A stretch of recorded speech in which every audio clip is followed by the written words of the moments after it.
Well, in some cases, you had more snow for about a half an hour this afternoon than you did last night. That was over northwestern portions of our viewing area.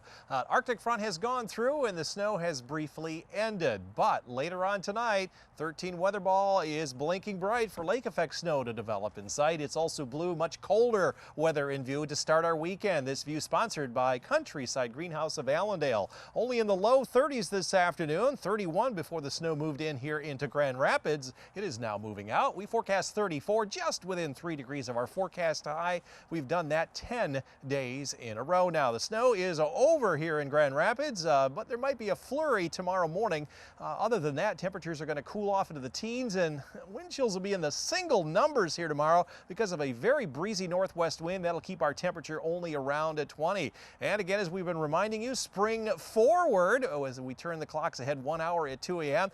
Just when you got used to 7 a.m. sunrises, and now it's closer to 8 a.m. But we get an extra hour later on in the day, same amount of daylight, just the sun will be setting an hour later. Quarter-mile visibility out at the airport. Other than that, it is clearing at the lakeshore. Seeing a little bit of sunshine there, but you can see visibility has improved a little bit in the last 15 minutes out there, but the grass has gotten white. Here's where the Arctic front is right now with the snow you saw on the radar. That's pushing very quickly to the east. Mostly cloudy skies the rest of the night. You notice there are some bands of lake effect snow developing. That will be with us throughout the night and during the day tomorrow before it does wind down. There could be a little bit of accumulation with that.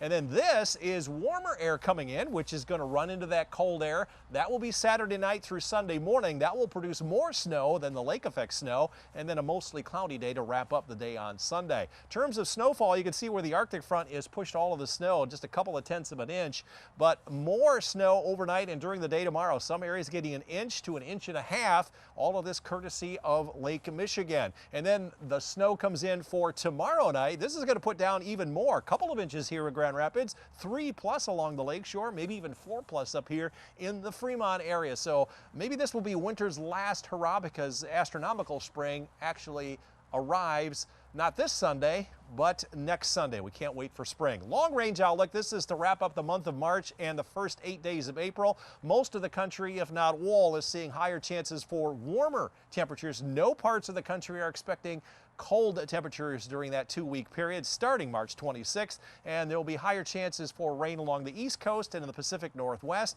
We are on the very western edge of that area. Forecast then for tomorrow, it's going to be windy with lake effect snow. In fact, lower visibilities here at the lakeshore, wind chills in the single numbers. It'll be more like January than mid-March. Highs only in the low and mid-20s. Colder inland around 20. With breezy conditions, some lake effect snow, especially along and west of 131. And here in the greater Grand Rapids area, lake effect snow showers throughout the day. It'll be windy at the lakeshore, breezy inland, highs only in the low 20s. 13 on your side forecast. Jumping a full 20 degrees on Sunday, so you may want to wait for the snow to melt, because it most likely will. We'll be in the 50s then Monday, Tuesday, and Wednesday of next week. 63 on St. Patrick's Day, Thursday. Not quite as warm after that. They're going to be in the 50s Friday through the following weekend. There'll be some Friday night rain next week through the following Saturday.